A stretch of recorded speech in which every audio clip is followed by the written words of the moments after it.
Hello guys, good news, India Bharat बनने वाला है। मगर एक सेकंड, इंडिया भारत ही तो था। और अगर इंडिया भारत बनने वाला है तो ये हिंदुस्तान क्या था? इंडिया भारत, भारत हिंदुस्तान। मैं नहीं खेल रहा रे यार।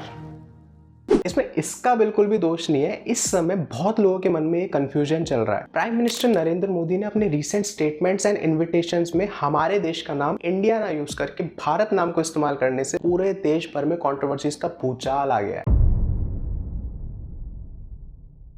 इसकी शुरुआत G20 समिट के गेस्ट इनविटेशन कार्ड से होती है। गेस्ट इनविटेशन कार्ड में हमारे देश की प्रेसिडेंट श्री द्रौपदी मुर्मू को as a president of India ना रेफर करके प्रेसिडेंट ऑफ भारत से रेफर किया जाता है। और इस स्टेटमेंट के चेंज से पूरे देश भर में इंडिया वर्सेस भारत की जंग शुरू हो जाती है।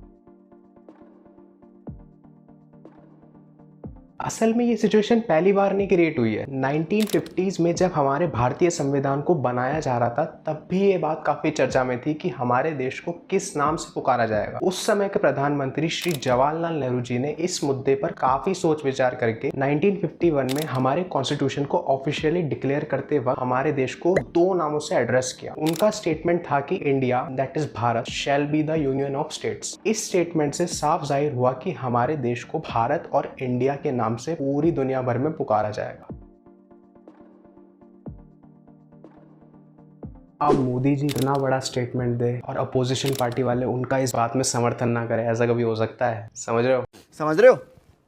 राहुल गांधी जी से जब इस टॉपिक पर उनके ओपिनियन के बारे में पूछा तो उन्होंने कुछ ऐसा जवाब दिया। That he wants to change the name of the country, which is absurd, but that's what it is. उनके हिसाब से इंडिया का नाम चेंज करके भारत करना बिल्कुल ही बेतुकी बात है। बोल भी कौन रहा है जिन्होंने खुद ने भारत जोड़ो यात्रा स्टार्ट कराई थी? सॉरी। अरविंद केजरीवाल जी ने भी इस टॉपिक पर अपना ओपिनियन देते हुए कुछ ऐसा बोला। तो अगर किसी पार्टियों का अलायंस इंडिया बन जाता है तो वो देश का नाम बदल देंगे? देश तो 140 करोड़ लोगों का है, किसी एक पार्टी का देश थोड़ी है। एक तरफ केजू जी कहते हैं इंडिया का नाम कैसे बदल सकते हैं और दूसरी तरफ उसी वीडियो में सबसे ज्यादा बार खुद ने भारत का नाम इस्तेमाल किया है। ऐसे कैसे चलेगा केजू जी? देश है भाई, देश इतने हजारों साल पुराना भारत देश है, इतनी भाई पुरानी संस्कृति है। देखो, G20 समिट में ऐसे किसी भी कंट्री का नाम बदलकर बोलना रूल्स के खिलाफ माना जाता है। मगर ऐसी सिचुएशन 2016 में भी आई थी। तब सुप्रीम कोर्ट में PIL दर्ज हुई थी जिसमें हमारी कंट्री का नाम ऑफिशियली भारत करने को बोला गया था। मगर सुप्रीम कोर्ट ने इस PIL को रिजेक्ट कर दी थी क्योंकि as per the article 1 India के हर सिटीजन को हमारी कंट्री का नाम भारत या इंडिया यूज करना बिल्कुल भी रूल्स के खिलाफ नहीं होता।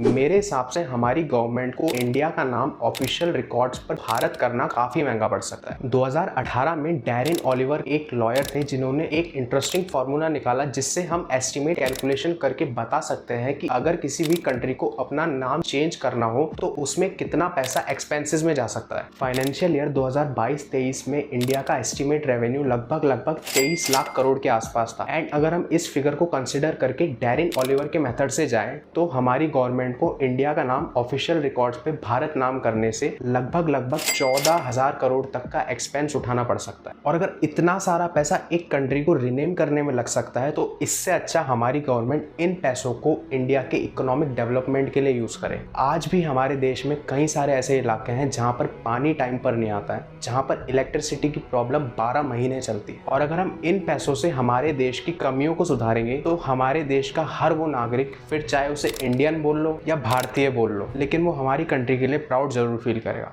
तो ये था मेरा पॉइंट ऑफ व्यू। आप भी अपना POV कमेंट सेक्शन में बता सकते हैं। और अगर आपको इस वीडियो में कुछ भी अच्छा लगता है तो please like, share, subscribe to thought pictures. आपका एक छोटा सा जेस्चर हमें वीडियो बनाने के लिए हर दिन मोटिवेट करता है। तो मिलते हैं अगली वीडियो में, तब तक के लिए बाय।